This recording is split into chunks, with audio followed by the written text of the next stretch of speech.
vai ser mais um Entre Amigues, que não é só Entre Amigues hoje. A gente também é tecnopolítica ao mesmo tempo. A gente não sequestrou o Sérgio, ele também está aqui conosco em espírito, em apoio. O Sérgio não pôde vir, então estamos aqui ocupando o lugar dele de host.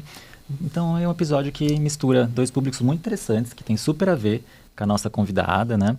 Convidada super especial, primeiro episódio internacional do Entre Amigues. Não sei se Tecnopolítica tem episódio internacional, provavelmente sim. Sim. Então, apresentando os podcasts, né, para ambos os públicos, no Entre Amigues a gente procura amplificar as vozes LGBTQIA+, né? Às vezes a gente amplifica até demais. E a gente acaba navegando nessa diversidade dentro da diversidade. Então, acho que aqui a gente tem uma boa conexão, porque na tecnologia, como muito se fala, né, tem muito homem. E a gente precisa mudar isso, né? Uhum. E o Tecnopolítica acessa esse público de uma maneira muito especial, né? E traz também uma diversidade para a tecnopolítica, para a tecnologia como um todo, né? Bem interessante. Então, o podcast da Tecnopolítica procura explorar os temas do momento, procura trazer pessoas pesquisadoras, né? E fazer com que a tecnologia não fique num lugar estagnado, apenas comercial, que ela chegue a um lugar que a gente fala mais político, mas também com mais profundidade, né? Com mais significado, enfim. Reflexão, crítica. Mais crítica, reflexão. Então, esses públicos se encontram aqui e a gente vai procurar nessa conversa também responder a alguns dos anseios, né, que os dois públicos têm e que eu também tenho, e acho que o McKenzie também tem, né? A gente tem uma trajetória muito ligada à tecnologia e gênero. Então, vamos nessa. Primeiro agradecer, né? Agradecer o Sérgio, a Joyce, né? Que se disponibilizaram esse espaço do Tecnopolítica pra gente, né? Falar com vocês. E agradecer também quem viabilizou a vinda da McKenzie para o Brasil, né? A Flipei. A McKenzie estava na Flipei agora, numa mesa com a Erika Hilton. As editoras Funilaria, Sob Influência, a Revista Rosa, N1, editora N1. E, bom, McKenzie, né? Australiana, nova-iorquina, mãe, marxista, trans, hacker, professora, escritora. Responsa hoje. Escreveu os livros Manifesto Hacker, o livro O Capital Está Morto, Filosofia para Aranhas. Então ali, ó, dá pra ver eles ali, ó. Certo. Alguns deles ali. E também um livro Raven, recente, né, que está com uma perspectiva muito interessante, uma coisa que a gente fez ontem, que a gente pode aí contar no meio da conversa. E tem, acho que, 15 livros publicados por aí, né? Muitos mundialmente. Formado em jornalismo, certo? Lá no comecinho, formado em jornalismo. Professora de mídia na New School, em Nova York. E fez sua transição, seu desbloqueio de maneira tardia, certo? Eu também falo assim tardia, né? Mas quando que é o tempo certo também, né? Não sabemos. Então, ela está em São Paulo para Flipei, né? Esteve nessa mesa com a Erika, onde ela colocou a palavra hacker na boca da Erika, assim, de uma maneira. A Erika não parava de falar hackeamento, hacker. Então, McKenzie, muito bem-vinda. É uma alegria imensa ter você aqui e ter essa oportunidade de conhecer melhor nesses dias. Obrigada por aceitar o convite. O que você acha que a gente começa? Porque, assim, tem tantos tópicos, dá vontade de gravar 3 horas com ela. Sim. Eu acho que, assim, os livros que ela traz, eu posso arriscar fazer um resuminho dos seus livros? Um tweet, assim? Porque eu acho que 4 deles orientam muito bem a conversa, né?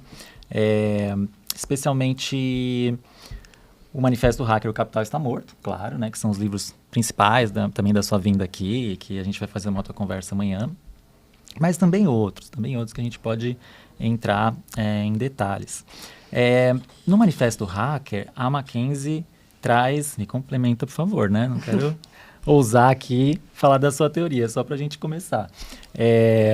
Ela fala sobre uma espécie de pós-capitalismo, né? Onde acaba explicando ponto a ponto como a gente foi lá do feudalismo até o chamado vetorialismo, né? Que é um tipo de capitalismo com aspectos assim de vigilância, capitalismo de plataforma, né? Que seria esse capitalismo vigente.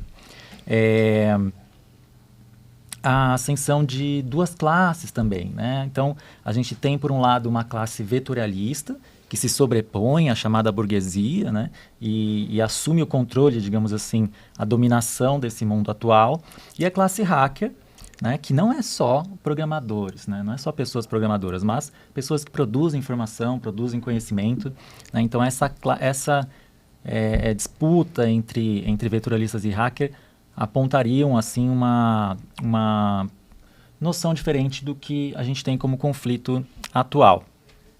E é importante frisar, né, que esses vetorialistas são essas pessoas que acabam controlando o sistema, no fim das contas, né? E por que não nossas vidas, talvez, já que hoje esses sistemas também são sistemas que geram subjetividade, de certa forma, né? Então, esse primeiro livro é um manual ponto a ponto, né? Eu senti assim, você vai ponto a ponto entendendo essa teoria e até num nível assim circular e pouco a pouco compreendendo todo esse novo cenário. Já o Capital Está Morto, ali podemos mostrar aqui também, né? Temos aqui, ó, o Manifesto Hacker. Olha que capa linda, gente. Sim, mostra pra esse da funilaria. Já o outro, o Capital Está Morto, que também tem uma capa bafônica, né? Ele dá uma aprofundada nessa teoria do vetorialismo, marca mais fortemente o que está acontecendo hoje nesse pós-capitalismo, né? E gosto também de uma parte que ele confronta, né, uma visão assim do marxismo como religião, um marxismo ortodoxo, assim, né? E torna muito familiar para a gente o que é esse novo tipo de capitalismo. Para a gente, assim, que vive nos centros urbanos, né, que não está em um contexto como o capitalismo anterior, né, e o marxismo ortodoxo tratam, né? Já nos dois outros livros, o Raven e o sobre amor, sexo, a gente tem uma McKenzie diferente. E é isso que acho que a gente pode explorar bastante nessa conversa, né?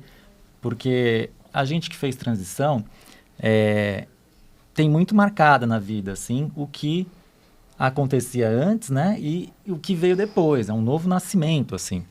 Então, a gente percebe nos livros dela também como houve um hiato e, de repente, uma coisa diferente, né? Muito diferente. No Amor e Sexo são cartas, né? De quando ela era criança, são cartas para ela mesma, portanto. Tem até uma deusa trans nesse livro. E há essa conversa sobre o que é essa temporalidade trans diferente, né? Então, como que você, depois da transição, acessa memórias anteriores, conversa, né, com essas memórias. E, ao mesmo tempo, ela vai entrar em detalhes na nossa conversa, mas no Raven, né, o último livro... É o último livro, McKenzie, Raven?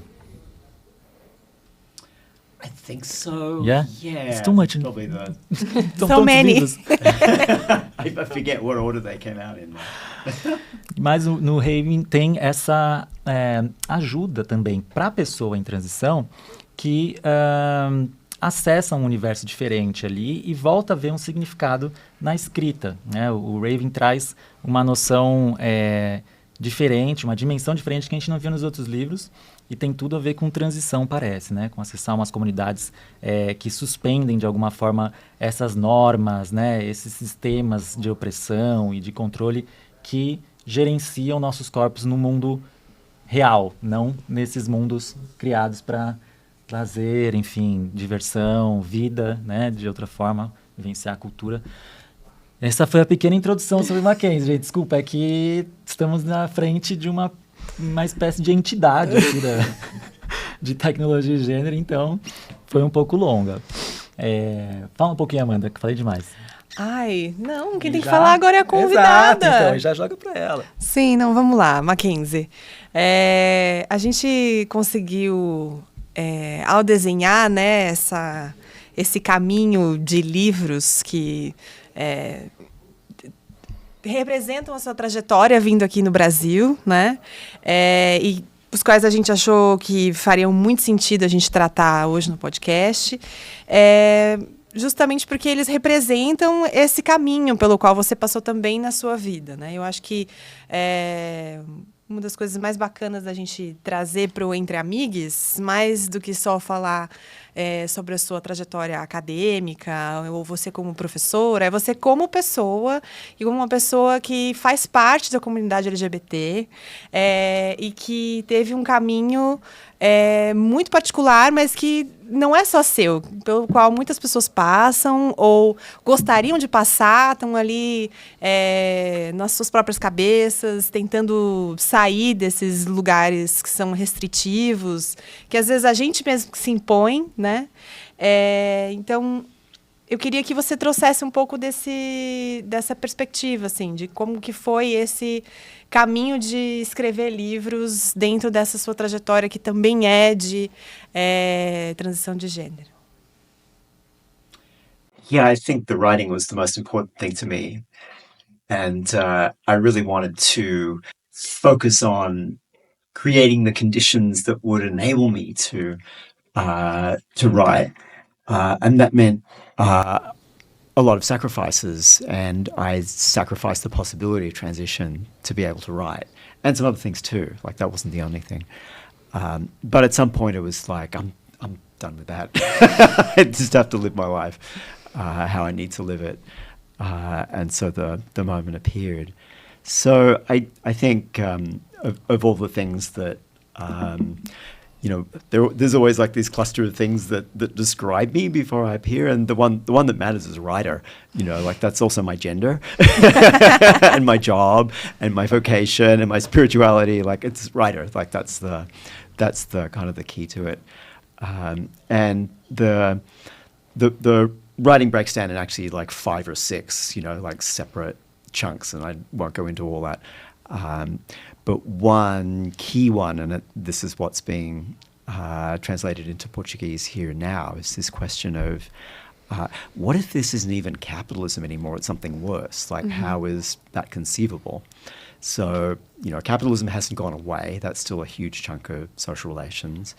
And let's not forget, under that is a sort of landlord-farmer system that's not exactly capitalism either. It's about rent extraction. So there's already 2 political economies nested together. What if there was a third that had now attached itself like a sort of limpet onto capitalism and the agrarian commodity economy? So it's funny that Hacker Manifesto has just come out in Portuguese, because it's 20 years old. But, not to be too vain about it, but I reread it when it was being for the translation. I'm like, oh yeah, like, I got some things wrong. But the sort of general idea was like, yeah, I think people are starting to figure that out, that maybe we need a different language to sort of start thinking about how the advanced level of political economy transitioned, and what did it transition into, and how is it worse, and why is it making everyone's, like, most people think things are getting worse, right? So yeah, it's bad. So let's sort of think that through. And Capitalist Dead restates and updates and critiques my own position a little bit. I think whatever I got wrong in Hacker Manifesto, I'm trying to address in Capitalist Dead. And you might think, oh, she got things wrong in the earlier book. And it's like, I actually think that's a good thing. It meant that the theses were falsifiable by history. Like, I'm suspicious of theories that can never be wrong. So it's like, oh yeah, like, I made some propositions, and I think some still hold, and history refuted some other ones. Actually a good thing. So yeah, that addresses that sort of body of work. And like, I'm waiting a little bit for people to catch up with it, which has sort of started to happen. But in the meantime, it's like, oh, I came out as trans, and that really interrupted the writing process. Like, transition's real. Like, it changes a lot of things about your body and how you think and feel. And it changed the writing. And I actually couldn't write in the same way. So I started writing in a different way. And the challenge for me now might be to sort of bring all of those strands together a little bit. So I think there's sort of a break. And the books like Raving and Love and Money, Sex and Death are sort of like a slightly different project for a while. And then maybe I'll come back and put all those things together. A gente queria entrar justamente nesse ponto, né, sobre como a transição acaba detonando na gente, despertando na gente processos, né? Por exemplo, quando eu fiz a minha, eu lembrei que eu assaltava o armário da minha avó, quando era pequena, para encontrar ali alguma coisa que eu já sentia necessidade de expressar, de me comunicar, né, no mundo através das roupas de uma maneira mais feminina. Eu tinha esquecido isso, né, na fase adulta, assim, antes da transição, e aí fui lembrar depois da transição. Lembro também que eu, pós-transição, assim, consegui revisitar experiências que não eram heterossexuais da pré-adolescência, da adolescência, só que sem preconceito, que era algo inimaginável dentro da heteronormatividade, né? Então, detalhe, né, assim, a maioria dos homens tem essas experiências e vão negar até a morte, tá? A maioria dos homens cis héteros. Então, bom que isso fique claro aí para as outras pessoas, que essa masculinidade não é assim, né? Essa heterossexualidade não é assim tão sólida quanto parece. Mas é isso, parece que a gente pega nesse momento o corpo e faz um jailbreak, assim, um unlock, né? Pra pegar essa lógica de celulares, né? Parece que a gente quebra o dispositivo e começa a... Tem que formatar um pouco o conteúdo, mas o conteúdo ainda está lá e, ao mesmo tempo, você começa a conseguir instalar novos programas, né? Começa a mexer, assim, em toda a dinâmica de pensamento, tem memórias que você resgata. Acho que você passa um pouco isso, né? Quando você encontra nas raves esse lugar pro novo eu, né? E a escrita parece já não ter sentido pro velho eu. Queria que você falasse um pouco sobre isso, assim, mais detalhes de como foi isso para você, né? Essa coisa das memórias reativadas, visitações que você fez ao seu passado e como essa transição foi acontecendo em detalhe, assim, no trabalho também. I don't know how it is in Portuguese, but in English there's a fairly standard form of the transgender memoir, and I'd read some of these books and I didn't relate to them. And the standard form of the memoir is sort of, and I'll just restrict it to trans women, but there's also trans memoirs as well. But I always knew I was a woman. I played with dolls as a little girl. And, you know, I didn't know what to do about it. I tried everything. And then I met my surgeon and I got my surgery. And then, and thanks to my surgeon, now it's fine. And I just didn't relate to that story. Like, I didn't always know. Like, I knew something was up, but I didn't know what it was. So I read these and I'd be like, oh, that's not actually my life. So that's not, so maybe I'm not trans because I don't fit this standard version of the story, you know? So one of the things I wanted to do in Love and Money, Sex and Death is sort of approach it a little bit differently, which is, you know what, maybe there's really lots of different ways that people come to their transness. So maybe there's lots of different kinds of story that we need. And certainly my experience is the making sense of my transition is retrospective. You know, I can say, yeah, I like to play with dolls when I was a kid, but I also like to play with trucks. Mm-hmm. What do I do with the two things, you know? Like I could selectively make it seem like, yes, I was always a girl. Mm-hmm. And for some people that's very important, so I'm not negating that that's some people's story. It's just not mine, and it's not some other trans people's either. So it's like, no, it's more an act of will. No, it's like something is pushing me to do this. I'll do it and figure out later what a story is that makes sense in my life. And a lot of, particularly when I went on hormones, like a lot of memories started coming back in a different way. Like my emotional connection to my own memory changed. And I wanted to sort of address that a little bit. Because, you know, like a lot of trans people, I spent time in the forums and that sort of thing. And everyone is so focused on how hormones are going to make them change how they look. Mm-hmm. And I'm like, and it does, and that's important. Also going to change how you feel. It's going to change your sexuality and your emotional life, and you're going to have to deal with that. And let's have that conversation a little bit, you know. So I wanted to do some of that work. Another piece of it is there was this sort of double bind in getting access to care for a lot of trans people because the medical profession was not in the business of either dealing with gay people or making anybody gay after they transitioned. So for a long time, if you want to get access to care, you had to basically say you had no sex life at all because it was a trick question where both answers were wrong.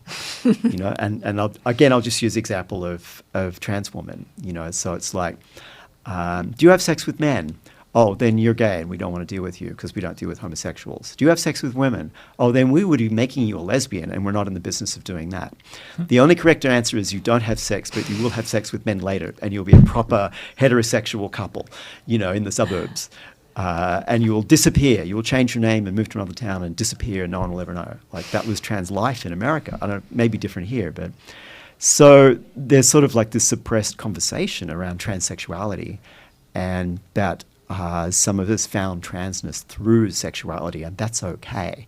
Like that was the thing that was very suppressed. So in some of this writing, I wanted to sort of address that part as well. You know, like some people find it through how you like to have sex, and that's great, you know. And maybe that's a thread for the rest of your life, and you can figure the rest out from that part, you know. Raving came about because, like a lot of trans women, I have a trans mother, who's younger than me. It's different to like the ballroom scene and the Black and Latin trans women have a more organized structure. There's a sort of informal network that, you know, sort of a white trans woman like me would have, but where someone is my trans mother, who's just came out before I did and has figured it out a little ahead of me, you know, even though she's much younger than me. But I was talking to her and saying, you know, look, the transition's going great. I feel so much better on hormones. Like, I'm not angry all the time, and I'm not like the world is not, you know, like I can deal with my body, but there's some low-level dysphoria that I just know nothing's going to fix. Like I know, you know, like dressing differently and makeup, and it'll get so far. I know surgery might help it, but there's something that's just so ambient that the only thing that works is dancing, you know, like if I can just lose myself on the dance floor, I'm back in my body and I feel okay. And my trans mum is like, girl, you are coming to the rave tonight. Bitch, be at my apartment at 2 p.m., at 2 a.m., sorry. And I'm like, okay. 2 p.m. is the after. Yeah, exactly, yeah. And I'm like, I don't usually go out at 2 a.m., you know, or I didn't in those days. Yeah, and I got to the party and I'd had experience of techno in Berlin in the 90s, and I didn't really understand it then, but I sort of came back early in my transition. I'm like, oh, this totally makes sense. Like I totally get dancing to this music, and I totally get this community of people. And even though it tends to be a younger crowd than me, it's like, I want more of this. And so, yeah, like it was basically all I was doing was, I go to raves like every weekend, every other weekend. But I wasn't writing anymore. Like I couldn't write, you know, like hormones fixed my life, but it destroyed the writing for a minute there, like for 3 years, like nothing worked. And yeah, I had helped a friend launch a book series that was called Practices. It got approved by the press by vaguely promising that I'd write a book for the series, never intending to do it. And the editor, Margaret Grebowitz, called me up and said, oh, someone dropped out. You know, commissioned 4 books, one dropped out, I need 4 books. Can you write a book in about 3 months to go in the series? I have a bit of a tendency to mania. You know, I kind of get this sense that I can do anything. I've had to learn not to involve other people in this state. And in a fit of mania, I said, I can write a book in 3 months. I'm like, I haven't written anything for 3 years. Like what did I just do? I just signed a contract, you know. Isso antes do ChatGPT ainda. Sorry? That's before ChatGPT, yeah. Yes, exactly. Yeah, exactly. But it just came very quickly, you know. I told the editor, this is all the book could be about because this is all I'm actually doing, you know. And she was a bit wary, but I sent her some drafts and she's like, oh yeah, that's your practice. Like your practice is rave. So what is that? And why is it a space where queer and trans people often feel free and alive? And, you know, it's not a utopia. Everybody's problems come with them to the party, you know. But it's a space of working that out. You know, it's a space where we can be together with relative freedom and relative safety to get free. And I feel like that's kind of important. And particularly in an era when everyone is on their cell phone all the time, whatever is the possibility of a practice that takes you away from that takes you back into your body and back into being with others, I think that's kind of an important thing, indirectly politically, but culturally, socially, let's be back together and figure our stuff out, you know, body to body, face to face, you know. There's an intimacy to dancing that's a skill you can learn that you take everywhere else in your life, you know. And I'd always liked that, but I got better at it and more intense at it. I mean, I'm still a terrible dancer, but you know, like, I don't have moves. That's why techno is great. It asks so little. That's false. Techno asks very little of you as a dancer, but it's an endurance approach, you know, like how doing it for a very long time gets you into certain kinds of physical and mental states at the same time where you can get free.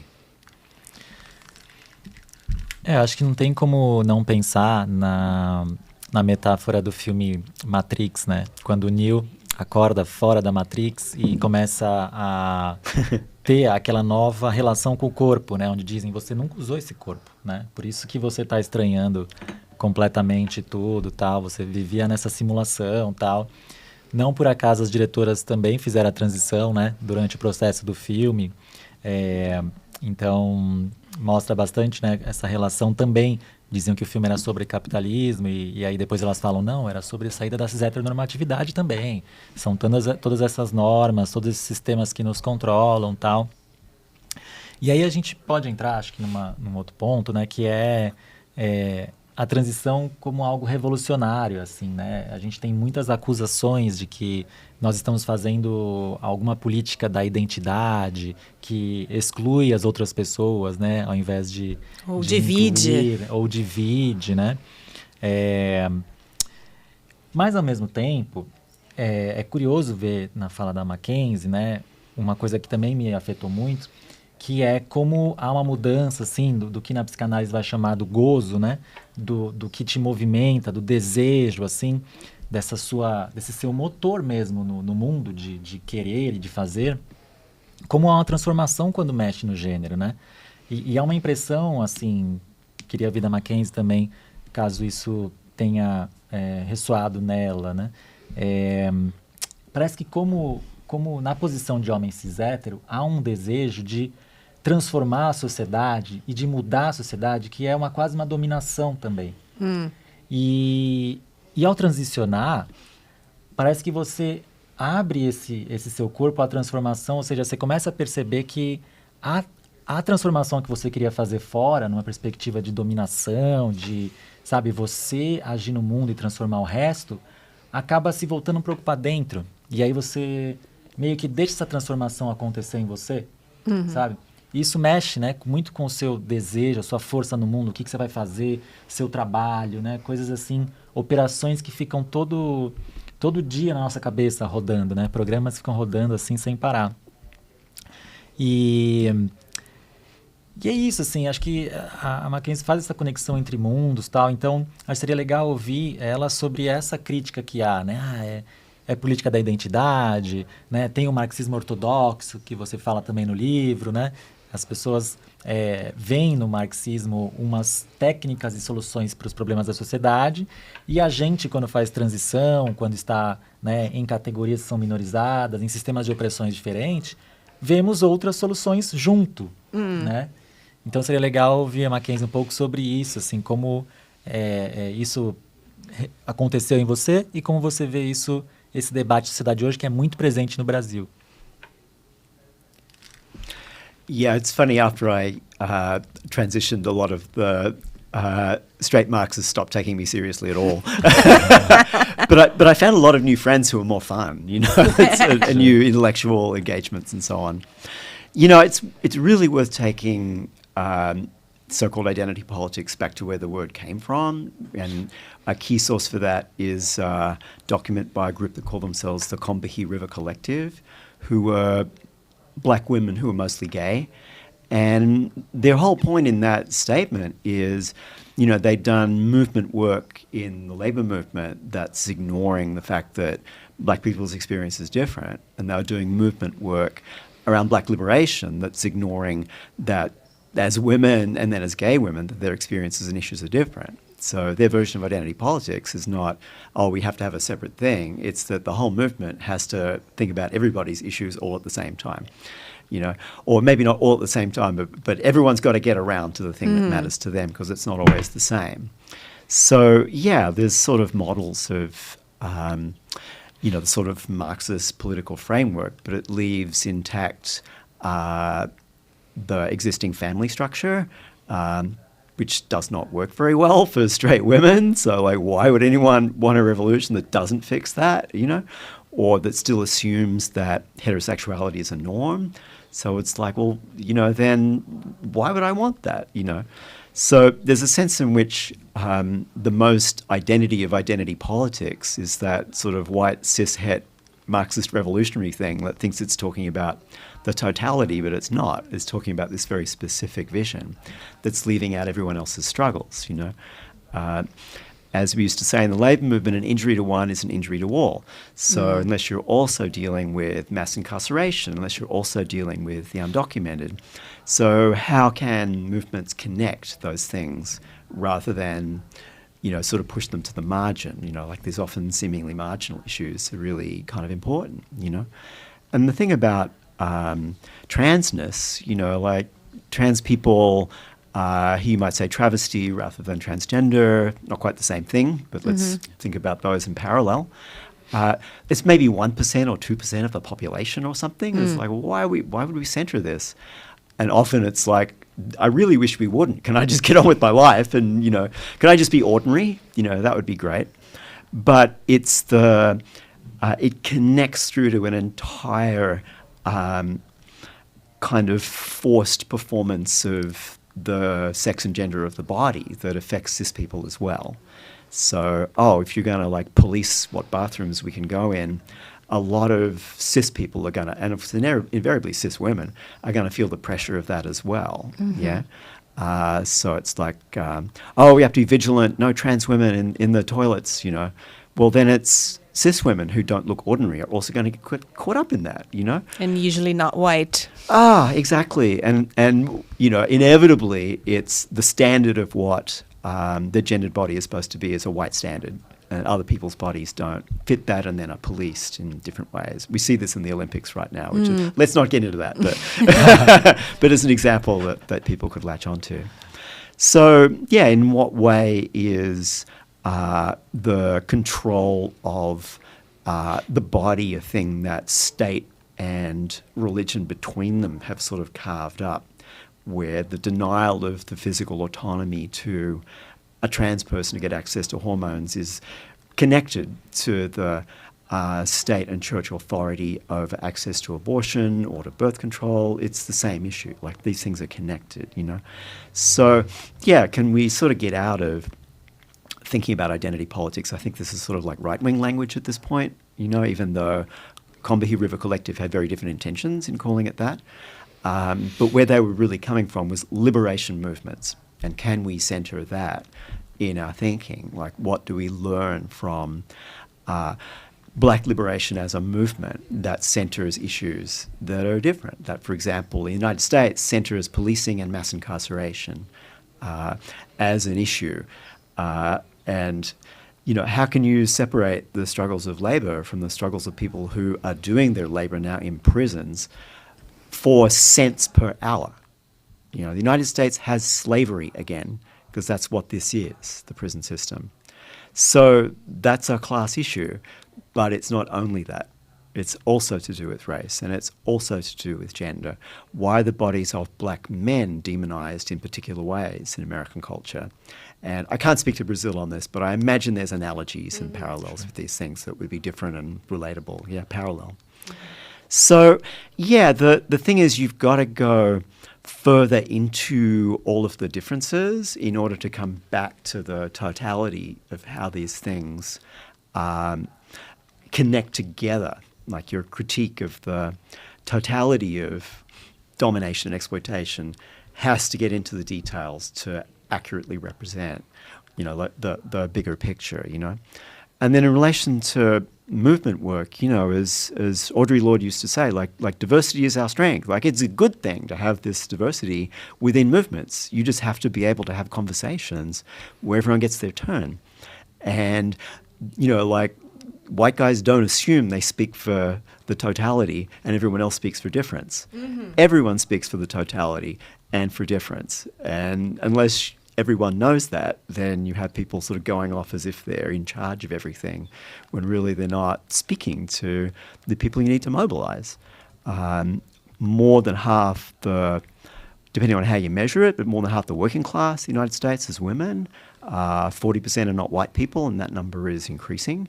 So you sort of have to deal with all of those differences to be able to do movement work, yeah? So I feel like this conversation has been the same one for 40 years, and I really wish people would read the solutions to this that people came up with 40 years ago, you know? But it's sort of like you're sort of like, I'm sort of caricaturing, you know, like the white leftist Marxist dude, you know, but fellas, could you just read Combahee River Collective or read Audre Lorde or read Bell Hooks or who said all this 40 years ago, you know? And the rest of us all read that and tried to figure it out. Mm-hmm. And I don't claim to be an authority on black struggle, but I listen to it. It's a thing for me to learn from, you know, because it's a central tradition. And it's like I got at least that far with it, so then I can be part of the conversation with my comrades about what matters to them, you know, and to try to bring this is what matters to trans people, and this is how those connect to the larger picture. That's how you make kind of progress on this, I think. E é curioso, assim, eu fiquei me vendo antes da transição, nessas falas, nesse convite que você faz, né? E fico pensando que, na posição de homem cis hétero, você meio que terceiriza o que seria as pautas de identidade, né? Que a gente sabe que é a identificação, que a gente sabe que é, na verdade, a dissidência, né? De gênero e sexualidade, mas vamos tratar assim. Porque parece que não te afeta, né? Parece que a cis-heteronormatividade, a própria branquitude cega a pessoa, né? Ela não consegue ver interesse numa leitura feminista, numa leitura transfeminista ainda muito menos, né? Numa leitura que projete essa profundidade que a McKenzie falou, né? As camadas, onde você tem que ir para depois voltar, né? E é isso, né? A gente consegue falar disso com essa naturalidade porque fez esse percurso, mas é complicado provocar essas outras pessoas que estão... Muitas dizem, posição de privilégio, mas não é só isso, né? É porque realmente há uma posição ideológica mesmo, né? Como a gente viu em outros episódios com Rita, com outras pessoas falando sobre a ligação gênero e ideologia, né? Então, aí eu trago um pouco do que o vetorialismo, né, e a classe hacker poderiam, de repente, apontar de solução. Você acha que nessa solução que você traz nos livros, né, onde nós estamos em um outro momento, há uma outra classe dominante e é preciso se reorganizar também não mais como classe trabalhadora, mas como classe hacker, né? Como que você vê o papel das pessoas LGBT nessa categoria que você cria, hacker, né? Entendendo que o corpo também é tecnologia, enfim, tudo isso. E até, se puder, falar um pouco sobre as suas teorias que eu apresentei aqui minimamente, né? Então, você pode falar com muito mais propriedade. Por favor, nos dê essa aula. Yeah, and there's a lot of moving parts to that question.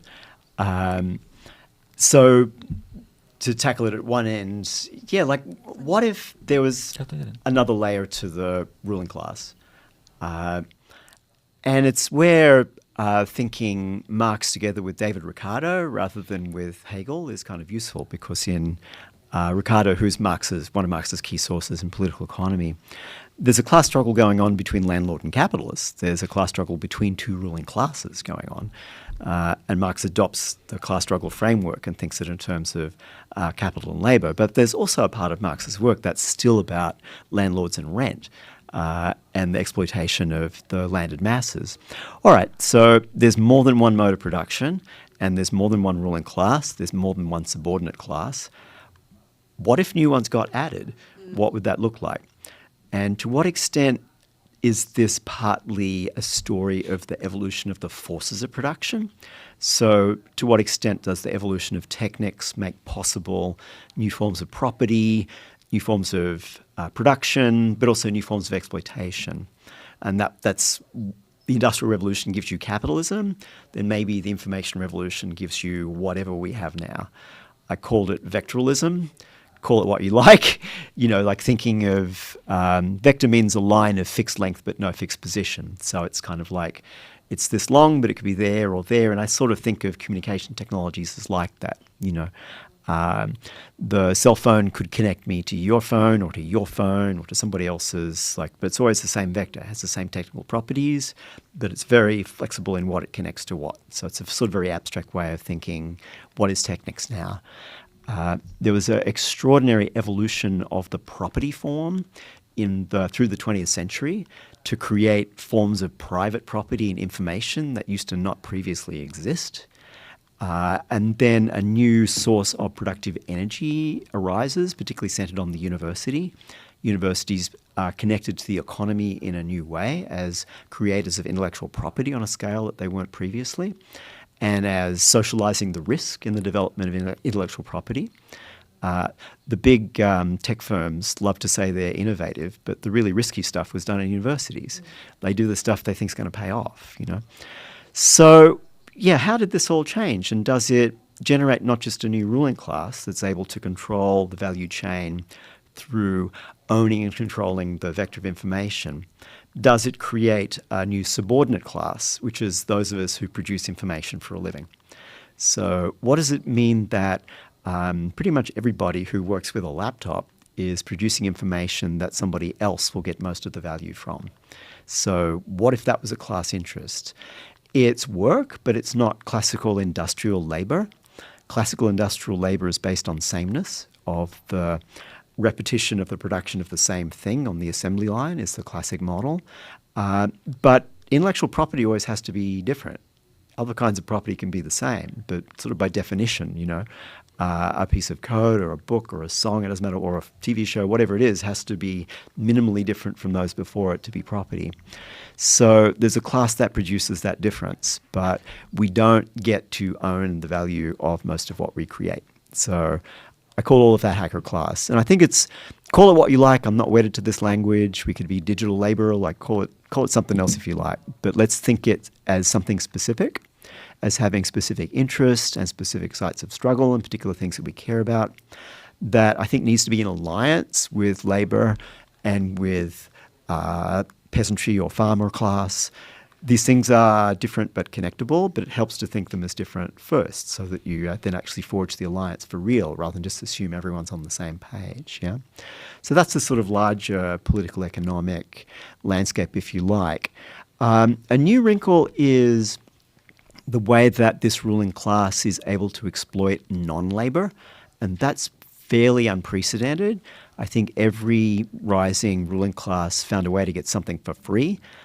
Colonialism is about that. Let's just go and steal the land, and we'll take all of the timber, and we'll take all of the whatever it is, fish, or we'll just beaver pelts. We'll take it all for a fraction of what it cost nature to produce it.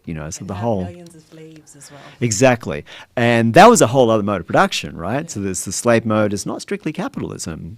Capitalism based on free labor, quote unquote free. Yeah, so. The slave mode was articulated to the capitalist mode, was articulated to the tenant-farmer mode of production. Okay, maybe there's a new mode of production that is now, all of that is subordinated to control of information and is now able to extract value from us even when we're not working. Just walking around with the cell phone in your pocket is generating information for a bunch of companies and you do not even know who they are. So it will know where you are. It sort of knows where everybody is who's got that phone and has got those applications on it. So you're doing work for someone for which you're not getting paid and don't even think is labor. You look something up on Google, you get the one thing you want from Google, which is now ridiculously unreliable because some AI will have made it up. But Google gets all of everyone's information in the aggregate and is able to aggregate that and use it and exploit it as private property. So we've privatized the information commons in the handful, among a handful of giant corporations. So that's the big picture, and it's bad. And let's not forget currently accelerating the rate at which we destroy the planet and make life itself impossible. It's great. So the energy use of these major corporations like Microsoft and Google is rising. It's completely unsustainable. Fabulous. The thing is that within any era of exploitation and domination, people have little everyday strategies and tactics for producing the best possible life that you can with the resources that are available. And trans people or travesty people are resourceful because you have to be, because the structure has been against you since the colonial era. So where are the little spaces of possibility within that? And they change. So the kinds of labour that trans people have been able to do, the kinds of ways of getting access and sharing resources have changed over time. And there's been benefits for us in this particular era. The internet enabled a lot of us to come out because we could get access. I didn't know. I didn't even know what words to use to look up books in the library. Like, what am I? I don't know. I read both volumes of the Kinsey survey on sexuality. Because I didn't even know should I read the men volume or the woman volume? I don't know which one I am. And neither of them are very helpful, so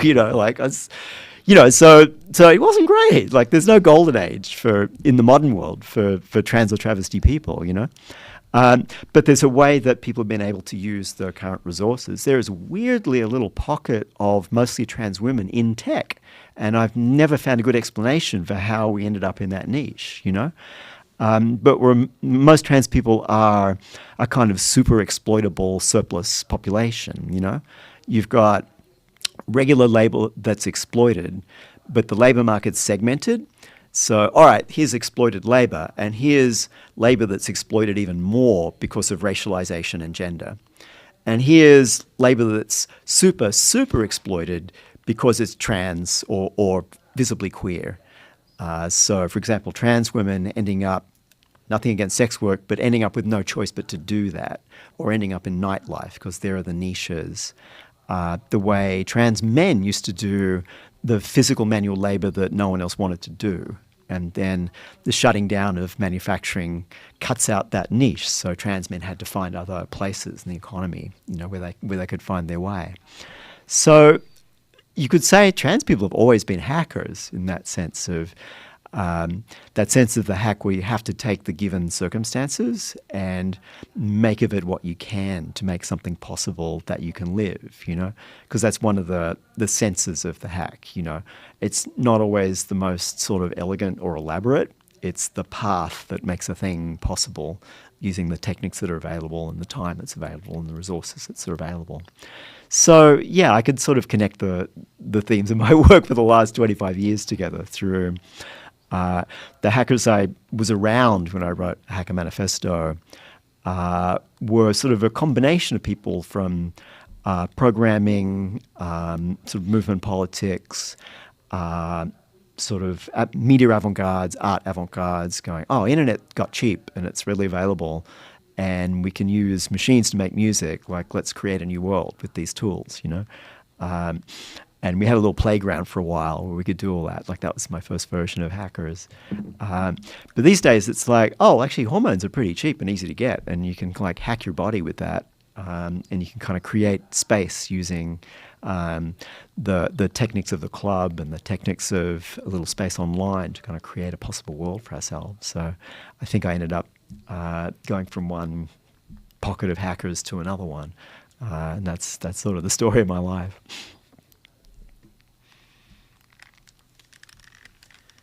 É muito interessante, assim, a gente levou a McKenzie no terreiro ontem, e eu acho que, a McKenzie traz na experiência do raving, essa introdução de um novo device, um novo dispositivo que é seu próprio corpo, e a experimentação disso em ambientes diferentes, no momento que você percebe até o ambiente que ela estava, a casa, a universidade, etc., eram ambientes que não permitiam ela descobrir seu corpo, Ela precisou colocar em um ambiente diferente. Então, tem esse poder também de como a gente se descobre em movimento, assim, acessando esses outros espaços, essas outras redes de pessoas, Mas principalmente como a gente descobre o nosso corpo como uma tecnologia também, Que a gente vive numa época tão materialista, tão centrada assim, em tecnologias digitais. Claro, há 2 décadas, 3 décadas, nada disso existia. Então, é natural o fascínio, né, que a gente tem por todo esse cyberespaço, né, o metaverso, essas coisas.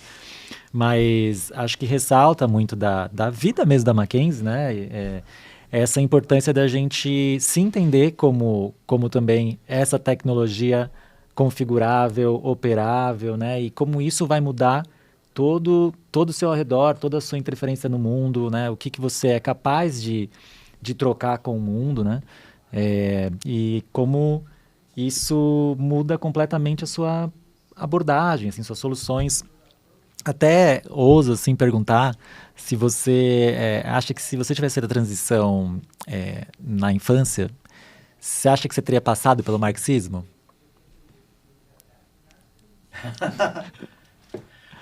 It's entirely possible, given that one of the classics of transliterature in English language is Stonebridge Blues by Leslie Feinberg. It's a Marxist book, and it's like, I really wish people read it more often, because Leslie Feinberg starts out as a butch lesbian and then tries being a trans man, and is then a kind of non-conforming trans-masc person. Like, they go through this whole journey at the same time as they're involved in struggles of organised labour. So there's two struggles going on at once. One is the daytime struggle about the factory, and the other is the nighttime struggle about can queer and trans people have a space free from the police and the mafia, So it's the two struggles together. So, there's this rich, queer Marxist tradition. Harry Hay, who invented the radical fairy movement, started out in the Communist Party, and then as a co-founder of the Mattachine Society, which is the first gay rights organization in America, So it's definitely there, there was always those sorts of connections. It's often not good for trans people to dwell on the what I should have done question, I first felt like I needed to transition when I was about 18, and that would have been around 1980. And if I had transitioned, then I would not be alive now. Trans people who came out before anybody even knew what HIV was are mostly not with us. And we talk about the generation of gay men that we lost to HIV, and that's important. But let's not forget drug users is another population to treat with respect as humans who we lost. But also trans people, because of having to do sex work, because of being more likely to be so fucked up that you're also a drug user and so on. So there's a generation missing, So I don't like to dwell too much on what would have happened. But I'd like to think if I'd managed to stay alive, instead of choosing the path of middle-class life and safety, which I have to own, that's what I did, yeah? I would like to think there's a possibility that those things would have, threaded together. Because I was politicized when I was about 15, by things that had happened in Australian politics. That preceded even knowing, I know what sex was, or what gender was. I was just capitalism's bad. Whatever this is, let's change it. I was thinking that as a teenager. So but I think frankly the books would have been better if I'd had this additional perspective. But you then sort of realize every perspective has its limitations. No one has your access to thinking the big picture always has the little picture that you see it through. And that's actually great. And the thing is to be able to put those alongside each other, so different people's little picture point towards overlapping versions of big pictures that never quite add up, and that's okay. So, what I think the totality of the sort of global system of exploitation and domination is different to Paul Preciado, who's there in the book stack, But it's okay that we have different perspectives because we have different little picture bases that it comes from. Neither of us has to be right about everything, and I'm definitely not. Can't speak for Paul. So I think that's sort of not thinking there's one absolutely right theory of everything, that it really takes cooperative, collaborative labor, where our big pictures are only ever going to overlap, to sort of make a social world where the organization of knowledge is not entirely based on knowledge or domination, because at the moment that's often our choice. So it's like, oh, well, the free market will decide which ideas were right, and see how that's working out. That got us Donald Trump and you Bolsonaro. Or let's just have domination, and so some powerful person will say what's right, which is then where that ends up. All right, so neither of those things work. So what is a comradely way of articulating different knowledges, different experiences, different connections to labor together? Like, that to me is the larger problem of surviving the 21st century, is figuring that out. Because if we don't, we're not going to make it, like it really is that bad. And so to be able to even do that on the smaller scale. But it's where, it kind of helps to take the perspective of, for example, Anglophone trans people, like this tiny little population. That can teach you one thing. There's no such thing as the natural body. Like, when we think of technology, we think of like a new thing, but a toothbrush is a technology. Like a piece of string is it's technology all the way down, and the tool precedes the human. So the stone tool and the hand evolved together over, tens of thousands of years. We were never not technical. And there's no natural body. Like, we're all held together by prosthesis of one sort or another. What happens is that provokes all sorts of anxieties around boundaries. The Matrix movie is an example of this.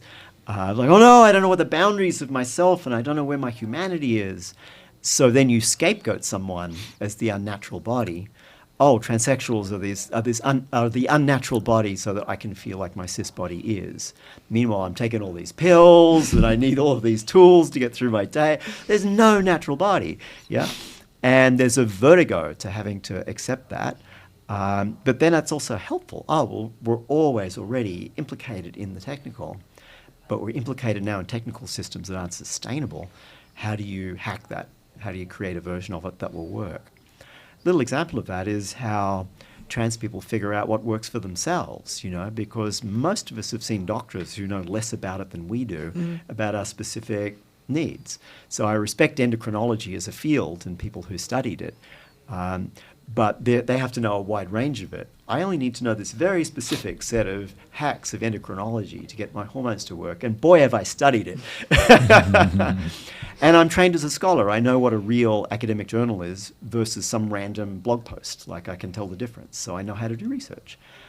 So I've had to explain to my providers, here's why I think I should be on progesterone, because of these studies, empirical studies of why it's beneficial for the bone health of cis women, proven to be on it, so let me have it too.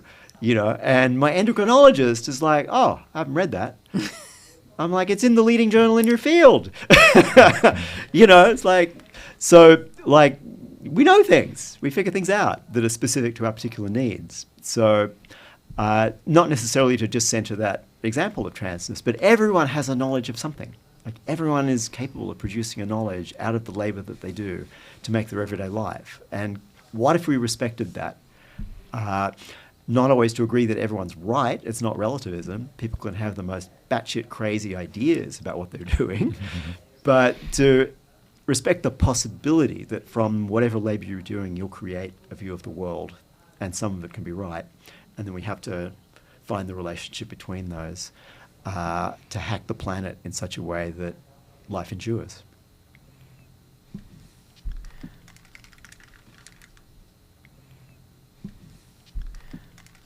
Acho que uma provocação que a gente podia fazer para McKenzie, assim, já para caminhar para o final. Não, né? Então vou continuar. Convidar, né, McKenzie, você agora é uma programadora e o mundo é o seu software. Você está programando ele, né? Você está reconfigurando ele porque ele não está atendendo o objetivo que foi planejado, assim, para ele, né? O que você mudaria nele, assim? É óbvio que a gente sabe das teses principais, né, do vetorialismo, né, a classe dominante e tal, mas quais seriam as suas programações, assim, para fazer com que esse mundo voltasse ao eixo, assim, considerando também essas questões de gênero que a gente traz, considerando, né, enfim, a parte mais política, institucional. Por que eu estou falando isso, né? Porque para mim foi bem marcante, assim, ver agora na Venezuela, né, o pronunciamento, que eu até mandei para a McKenzie, pronunciamento de uma aliança militar da Venezuela, reagindo, né, ao golpe lá que está sendo tentado.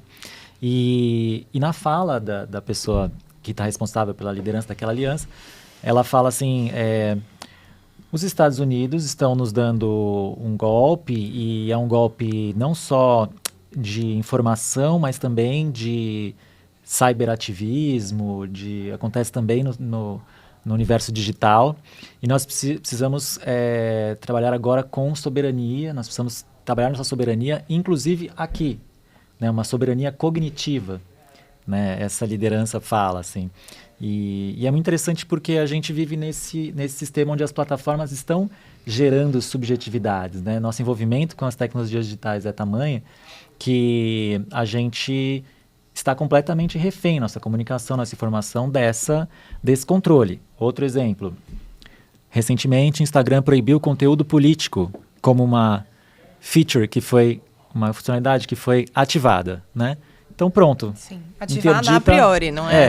Ativada nem sem nossa opção. Outra opção agora, dessas funcionalidades novas. Elon Musk, Twitter, decide que você precisa entrar em uma configuração para desativar, parecida com essa do Instagram, né? Você precisa ir lá desativar o uso de todas as informações do Twitter para alimentar a nova inteligência artificial que ele está criando. Né? Então, mais uma vez, uma decisão imposta, assim, né, da Big Tech pra gente, como sempre mas enfim, isso são processos mais flagrantes, assim, né? Outro exemplo, Google agora é processado nos Estados Unidos, ou teve alguma decisão judicial desfavorável ao Google, onde o Google foi culpado de monopólio, né, pelos negócios que ele mantinha com o fabricante celular que fixava o navegador padrão como o do Google em todos os celulares que vinham. E ninguém ia lá configurar para mudar. Né? Então, a gente tem essa espécie de política das funcionalidades, e essas funcionalidades nas plataformas direcionando nosso dia a dia, né? Vou trazer mais uma, que eu falo muito até. O autoplay. A gente que é mais antiga, a gente sabe que houve uma época na internet que não tinha autoplay. Você tinha que clicar para o vídeo funcionar. Depois que o autoplay se juntou ao feed, nossa córnea ficou viciada nas telas, né? A gente não consegue mais desgrudar. Então, eu quero brincar um pouco com isso, assim, né? O que você acha que seria assim configurável nesse mundo para uma saída agora, considerando essas questões também, né, de gênero além de política? E me fala se foi uma pergunta muito ampla, muito complexa. Yeah, and there's several pieces to that because it's a complicated picture. And the first is the design of technical systems that maximize the centralization of control, surveillance, and capacity, rent extraction. There's sort of like at least three values you could point to that. It's all right, everything from the hardware to the software of that laptop or your phone is sort of not really designed for your needs at all. It's designed around the needs of a series of corporations that are sort of at war with each other about which of their systems of control will control which components of the whole sort of integrated stack of techniques that's between you doing something on the laptop and its effect in the world, yeah? So Apple's got the hardware piece, and you might be using their software, but you might then also be using Google, and then not only is you're shopping on Amazon, they control a huge piece of the internet backbone that you're not even directly aware is there, and so on. So they're all sort of struggling for control, market share, but really to extract rent, to get to the point where they're in quasi-monopoly positions and can extract rent. So there's that dimension of it. The other dimension of it is that this is what you could call a post-broadcast era, And I grew up in the broadcast era. There were 5 television stations and like maybe about 7 radio stations, and that was it, That was the media. And we thought it was terrible and we wanted to overthrow it, And in retrospect, it wasn't so terrible because while it centered a kind of limited model of what your political and social and cultural options were, at least it had a bit of a noise filter in it. So most things in the news were mostly true, and you can't even say that anymore. Like most of the news is not mostly true if you're just randomly looking at the internet, So it had, it could halt the positive feedback loop of noise was the one merit of the broadcast system. The downside of the broadcast system is that most of us were simply invisible in it or with a bad other. Like who is the trans woman in television? Like either the murderer or the victim. There were like 2 jobs, so it actually wasn't great. But we replaced it with something that's worse, where, there isn't a way of generating a kind of constraint on positive feedback loops where a piece of information, regardless of whether it's true or not, that attracts attention, just attracts more attention. And there's value to be extracted out of attention, so the owners of this media ecology don't care that bad attention is circulating information that is, you'll pardon the expression, batshit crazy. Sometimes that's amusing, like it's now a meme that the Republican vice presidential candidate in America had sex with a sofa at some point. And I'm like, great. For once, one of the most ridiculous made-up stories, and the Republicans are so mad about it. And it's like, y'all seized power and kept it by lying about everything in information ecologies where there's no negative feedback to roll back nonsense, So, the first part of it is control, but the control is solely aimed at the maintenance of monopolies and then lack of control that lets disinformation just kind of circulate wildly. So it's sort of like the worst of both worlds in that sense. I think you would actually want freedom and openness around platforms and around the structure of the vector, but you might actually want some error correction so that we're not just like rapidly circulating the most ridiculous rumors you could possibly ever think of, because it's starting to undermine even the possibility of something like scholarship, like the whole point of peer review in an academic context is at least other people have got to verify that what you're claiming is a fact or a valid theory actually is. Some other people will anonymously sign off, yep, we think that's probably right.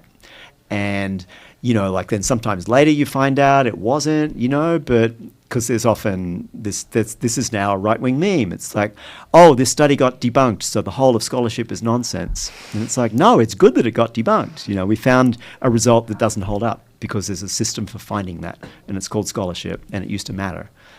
There was like one thing that was keeping us from imagining the earth is flat, And, journalism has its limitations. It's never been a perfect system, and it's mostly about selling advertising. But, there were standards for whether or not someone actually said something or an event actually happened, and those don't apply anymore, So that's the problem, is that we created a kind of psychotic media environment where the planet itself is ungovernable. So finding any island of information stability in it is a task not only of politics, culture, but of knowledge. Can we stabilize pieces of knowledge that hold people together in patterns that are sustainable and not harmful to each other or their environment? To give some sort of definition for what knowledge would be, and that could include scientific knowledge, spiritual knowledge, cultural knowledge, social science knowledge, the framework of legal decision, like they all have their place, and they're a patchwork of ways of knowing and managing the world that interact in an imperfect way. But I think the big fear is that we're losing their ability to manage anything at all. Interessante, porque eu fiz uma apresentação essa semana, né, na Semana de Computação da Unicamp, e eu estava levando para eles um breve histórico do que foi essa ascensão dos vetorialistas, te mencionei lá, tudo. E passo ali pela bolha, né, .com nos anos 2000, mas faço também a relação com a informatização do sistema financeiro ali pela década de 70, etc. E aí, a partir também da pesquisa que a gente já conversou, do Transnational Institute, que fala sobre a relação do dinheiro mesmo, né, que financiou a explosão da Big Tech lá por 2008, junto com a crise financeira global, né, com Lehman Brothers, etc.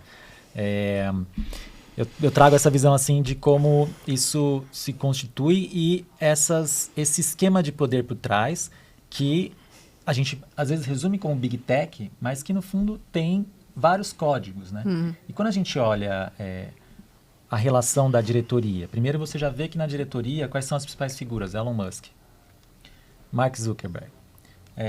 Você pode citar 4, 5 aí do GAFAM, né? Que é a sigla para Google, Amazon, Facebook, Apple, Microsoft.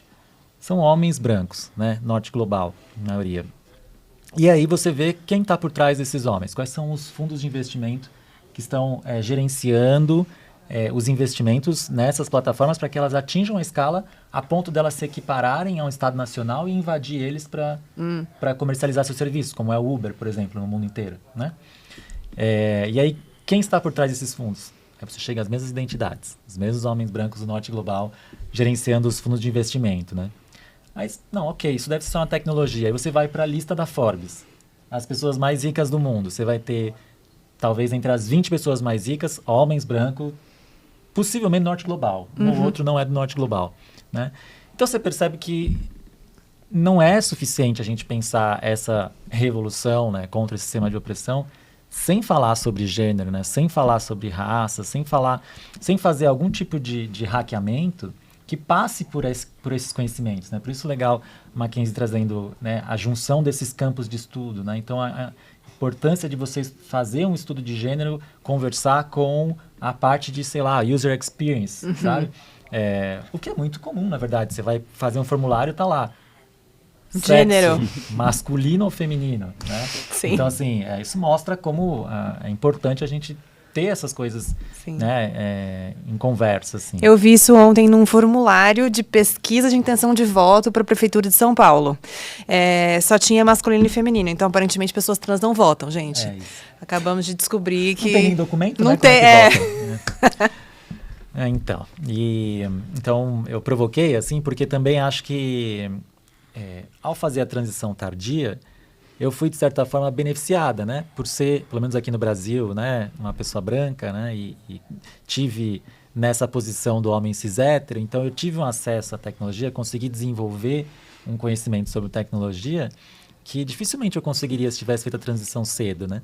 Essa é um pouco também da provocação de... Você acha que você estaria no marxismo? Porque eu não sei se eu estaria na tecnologia, né? Como você também trouxe, poderia nem estar viva. Então, é interessante, assim... Quais seriam, de repente, umas soluções que a gente poderia criar, né? Que fosse capaz de escancarar por trás dos vetorialistas, né? Todo esse pacto que tem de branquitude, de masculinidade, né? De heterossexualidade, para que a gente consiga efetivamente quebrar isso, né? Efetivamente fazer uma mudança no sistema que não seja só uma nova feature, e sim algo estrutural, né?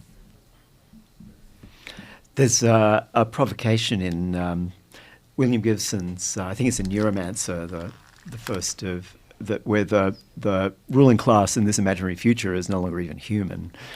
And I want to relate that to, I don't know who said this is not a line that's original to me, but I remember reading, like today's tech billionaires don't have human problems. Like they have one remaining human problem, which is that they're going to die. So they're investing for their personal lives in like bizarre like health plan stuff, like they're doing all sorts of weird unproven therapies, And it's like, I'm sorry, you're like richer than anyone's ever been in the entire history of the planet. You're still going to die, 100 years tops.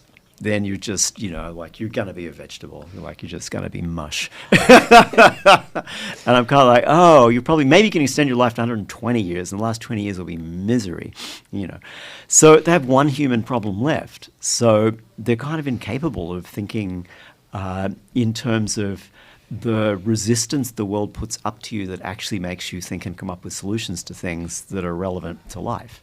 They're not capable of thinking that anymore. So, yeah, like one gets to that. Nem com o Neuralink novo do Elon Musk ele vai conseguir pensar essas coisas, né? Who needs this? What do we need? Clean water. We need clean water. We need ways to adapt food systems to a climate that's already unstable. A world public service for the next pandemic. Yeah. Oh my God. Yeah, we need like cheap vaccines. But no, none of that's of interest, Just and the metaverso. To be clear, there's some actual real applications of so-called AI that are kind of interesting, but they're very specific and niche, as is often the case with these things. It's like, if you had ways of sorting through reliable information about the structure of known molecules, you could probably find some unknown ones, and those might be drugs you could test. Like that's the sort of application of a technology. But it's not one that makes anyone trillions of dollars. It's one that makes someone slightly rich. So no, we had to go, shove AI into every single application everywhere to produce like nonsense information that will need feedback on itself, so that your Google results just kind of get worse every time you look at it. And this will be probably the third tech crash of my lifetime, because I remember the one of 2000. Like it fell apart in 2000, 2008, and there'll probably be another one, because it's sort of, like, to be clear, like some of it's real and works and does something interesting, but it's been overinvested in and overextended to do things it won't do. So, okay, but, like the thing about the vectoralist class as a ruling class, like capitalist class as a ruling class and landlord class as a ruling class, is based on constant expansion. That's quantitative rather than qualitative. It just has to keep growing and growing beyond the point the planet will sustain, which is why they have fantasies about Mars.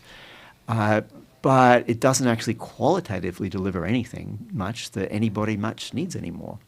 There was a moment when the development of digital technologies actually did things for us and helped us. But I think the consensus is a lot of that era is over. And it's now much more about rent-seeking and extracting the last little bit of juice out of all of it. Because there was like one new technology on the horizon, which was AI, and it's probably not going to work out in exactly the way that's anticipated, whatever pieces of it remain. So we've reached that kind of, it's like stasis moment when political economies then start looking for really pretty desperate solutions. It's when you're at an impasse in that kind of accumulation that the ruling class is like, maybe we'll try fascism. Let's do that again, Oh, okay. Like, what is it? Move fast and break things? Like, let's break the government. Like, let's break the human soul and see if we can make money out of what falls out of it, the pennies that fall to the ground. So, yeah, like, I'm sort of pessimistic about where we are with some of that, but how do we build what we can, where we can, on all of the fronts that matter to actual everyday human life. Like how do we build the good life now in pieces, knowing that that's not enough and knowing that that can't be just compensation for a larger system that doesn't work, but as components of what we actually need to survive now and hopefully in whatever futures remain that are available to us.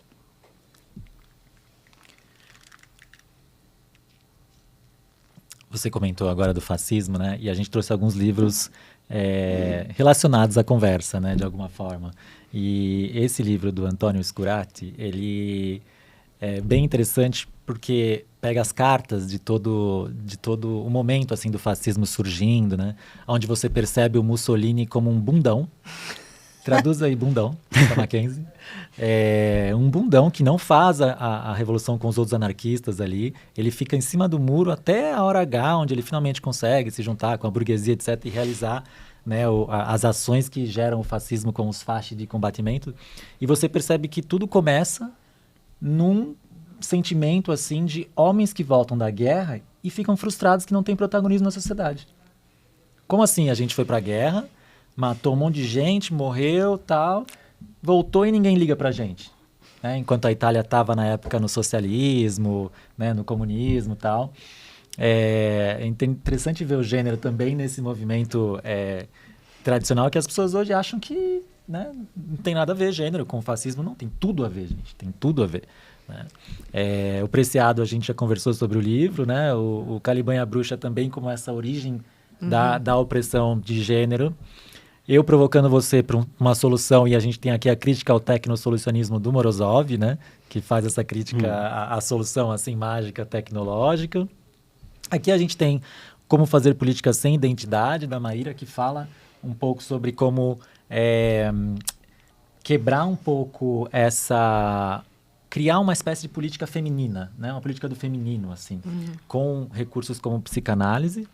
O Manifesto Comunista, que, né, está na base do seu Manifesto Hacker. Um pouco de inspiração da Umbanda, que a McKenzie foi ontem e gostou muito. Até foi para a casa de Exu, né? Importante falar. Aliás, essa madrugada, Exu Mulher foi premiado como livro que é o Jabuti. Jabuti acadêmico, assim. Exu Mulher. Existe Exu e Exu Mulher, olha que coisa, né? E não é só binaridade, é o contrário. É tudo junto. Bom, teoria feminista e a extinção da internet também, um pouco nesse pessimismo do que McKenzie trouxe, né? De que a gente não sei quanto futuro nos falta, né? Aqui, nesse livro, há a proposição de uma bifurcação da internet, né? Onde a gente iria para uma linha diferente dessa atual que domina desde mais ou menos 2008, né? Onde teve a grande explosão, assim, e o grande controle das big techs, que hoje chega até aos cabos submarinos, né? E acaba por dominar completamente nossa comunicação e informação. Mas agora sim, a gente está indo para o final. Já estamos chegando aqui no horário. A gente costuma convidar as pessoas a compartilhar leituras que estão fazendo, séries que estão assistindo, músicas que estão ouvindo, coisas assim, nesse momento final, para você trazer para a gente novas referências, a gente continuar a conversa através de outros materiais. My mind always goes blank when I'm asked this. The book I brought to read is actually Alberto Toscano, which is a book called Late Fascism. So I've had thoughts about that. I actually there's some things I disagree with in that book, but it's a really helpful summing up of what the sort of Marxist tradition had to say about fascism really since the 1920s. So that book's been really useful for thinking through the current moment. A book I'd love to recommend, and someone should translate it into Portuguese, is a book called Faltas, Faults. The title's in Spanish in the English version, by Cecilia Gentili, who is a very important trans woman in the New York scene and nationally in the United States, who died unexpectedly last year. And Faltas is her account of growing up as someone that her hometown in Argentina recognized was queer. And, you know, Cecilia doesn't know she's a trans woman, but everyone knows she's something, you know? And so she then becomes exploitable by everyone in the town. And it's this book that recounts sort of the sexual economy of exploitation of this small Argentine city from the point of view of this child, who everyone has identified as other and therefore usable, including cis women, you know, including her own mother. And it's sort of, the subtitle is something like Letters to Everyone in My Hometown Except My Rapist. And it's sort of like an accounting of how that works. I think it's going to be relatable for people in lots of places. So I kind of really highly recommend Cecilia Gentili's Faltas, which you can get in English or Spanish already if you want to read it in one of those languages. So yeah, it's my two recommendations for now. Ai, muito bom. Boa. Amanda me lembrou de um ponto aqui. A gente já fez essa pergunta final, mas vamos terminar talvez nesse clima aqui. Porque eu acho que é um clima legal que abre caminhos. Aproveitando, estamos aqui também com a presença de Ogum nesse episódio, né? O orixá da tecnologia, enfim. Claro que sempre o seu Zé aqui também acompanhando. E hoje tem até um batonzinho aqui para Pombagira ou Exu Mulher, quem preferir estar presente. Eu presenciei, como a gente já conversou, numa experiência de hackeamento do setor público, de hackeamento do governo dessa cidade que a gente está, São Paulo, né, que a gente chama de prefeitura, uma rejeição muito grande, tanto a essa ética hacker, essa lógica de criar diferença, né, de tirar... Encontrar caminhos. De encontrar caminhos, de sair de caminhos tradicionais para montar soluções que sejam mais criativas, mais... Não quero usar inovadora... nem vanguarda, que você também não gosta, alguma coisa que seja alternativa, assim, como solução. E então eu percebo uma fobia, assim, a duas coisas principais. A tecnologia em si, muito associada no pensamento da esquerda como algo que vai tirar empregos, algo que aliena e não algo que soluciona efetivamente problemas, né? E a outra, a fobia a essa ética hacker, a essa possível conjuntura de assuntos que acaba por criar soluções diferentes, né? Então, métodos não tradicionais, solução de problemas, etc. Eu lembro que houve até a verbalização disso, assim, são pessoas muito ativistas, muito hacktivistas, né? Não é o lugar, assim, né? O setor público não seria o lugar. O que depois mudou, hoje em dia, essas pessoas são melhores vistas, né, dentro também do setor público, depois de tudo que a gente passou com junho de 2013, que se assemelha ao Occupy Wall Street e tudo mais, né, que veio com os golpes, etc. A parte do ativismo na política ficou muito mais aceitável depois disso, porque percebeu-se que era uma hipocrisia. É necessário fazer uma política por completo e não só aquela política institucional, né? Então eu queria, na verdade, te convidar também a refletir com a gente sobre como combater essas fobias, tanto a tecnologia, que você traz muito bem no Capital Está Morto, né, ao fazer a quebra dos argumentos dos marxistas no seu bingo, né? Você faz um bingo assim do marxista e vai quebrando esses argumentos, né? Enfim, há essas duas coisas, assim, como fazer o hacktivismo, fazer a tecnologia fluir melhor nesses ambientes que são importantes para a gente criar políticas, criar, né, tipos de enfim, leis, etc., que possam ir modificando a sociedade para algo mais justo, igualitário, etc. Yeah, I mean, and I already made the first point is that to be human is to be technical. There's no human outside the technical. Like our bodies and lives are not sustainable without a technics, and we're not even the only animal of whom that's true, like birds have technics. It's called a nest, like other species do it too. Like you have to create a relation, an intermediate relation to the world through a tool. And with humans, it's then also with technical systems.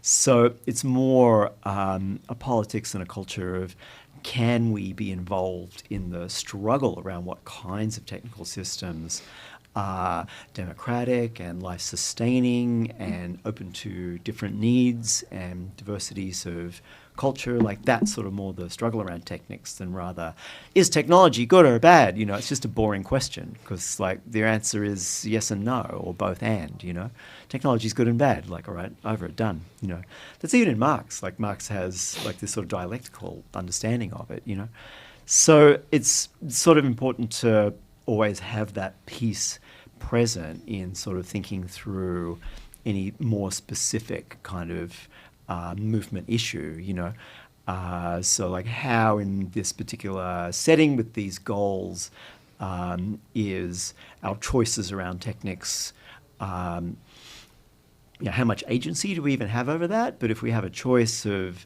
should our movement have a website? The answer isn't always yes. Should we be addressing this issue through an Instagram account? Maybe, maybe not, Should I be a podcaster? Well, sometimes, but not everyone should do that, So, yeah, and how does it relate to community that's embodied in physical space? And I think at the moment it is worth heading back in that direction a little bit. So it's not humans together good, technology bad. Humans being together in the same place is also a technology. You know, for us to all occupy space, it doesn't work without modern plumbing, let me tell you, and that's a technology, you know. But I think, particularly since the pandemic, a lot of us retreated back into, you know, work from home, and my entire cultural and social life is mediated. Let's pull back a bit from that and think about what balances the senses, what balances screen-based interaction versus the involvement of the body. You know, I sort of think there's media politics around that a little bit to get us a bit out of the sort of situation of being isolated, screen-based, having your attention, you know, sort of really drawn to stuff that's not going to be helpful and sustaining for you. Back towards techniques that puts us back in the same room, which for me is dancing. For some might be an umbanda practice. You know, there are many things, and they play different roles. So yeah, like what's the technical, media, cultural, social interactive dimension of things that forward the possibility of an enjoyable and sustainable life? You know, like that's sort of the question to be asking, rather than sort of technically good or bad, you know. And our agency's limited around some of these things, given the scale of the infrastructure the vectoralist class built, you know. So it's like you don't undo that in a minute, but where in it can we find little pockets of sustainability for ourselves and the world? Razão. Tem algo que a gente não conversou aqui que você gostaria de falar, que você acha que é um espaço assim, né, importante para você falar com a comunidade de tecnologia brasileira, com a comunidade LGBT também? Que você tem algo assim que você sente aí que precisa ser dito? Keep on doing what you're doing. That's all I've got, because I've been in Brazil for 3 days, so I would never pretend to tell other people what to do. I'm here to sort of learn and observe, and it's been fascinating, and I'm very honoured to have had the opportunity to come here. Ai, que ótimo. Obrigada, McKenzie. Obrigado. Por ter estado com a gente aqui em mais esse Entre Amigues, que também é tecnopolítica ao mesmo tempo. E que você venha para o Brasil várias vezes e que a gente consiga conversar muito mais e trocar essas experiências que, infelizmente, muitas vezes ficam mediadas pelas diferenças de língua, né? Tantas coisas que a McKenzie escreveu e que a gente ainda não teve acesso, porque não tem em português. Tantas coisas que a gente trouxe aqui que estão em português, que a McKenzie ainda não pôde ter acesso. Então, é muito legal quando a gente pode fazer essas conversas. Reforça o valor das editoras também, que estão aí fazendo esse trabalho, né? Comprem os livros, apoiem. Sim, editoras independentes, galera. Editoras independentes. Tem também a tradução do Filosofia para Aranhas, que a gente não citou, né? O pessoal também, que vai ser lançada essa semana. Sim. Então, tem muita coisa chegando. E agradecer a pessoa que não está aparecendo, mas que está lá no fundo, a Eduarda, que está aqui promovendo essa tradução simultânea para a gente conseguir fazer esse episódio funcionar e cada pessoa aqui poder conversar na sua língua e ser inteligente na sua língua. E muito obrigada, foi muito legal e que bom que vocês estiveram com a gente em mais um Entre Amigues especial / Tecnopolítica. Primeiro internacional, né? Primeiro internacional, ainda virão muitos, gente. Muito obrigada e até a próxima. Tchau, até a próxima. Thanks to the crew.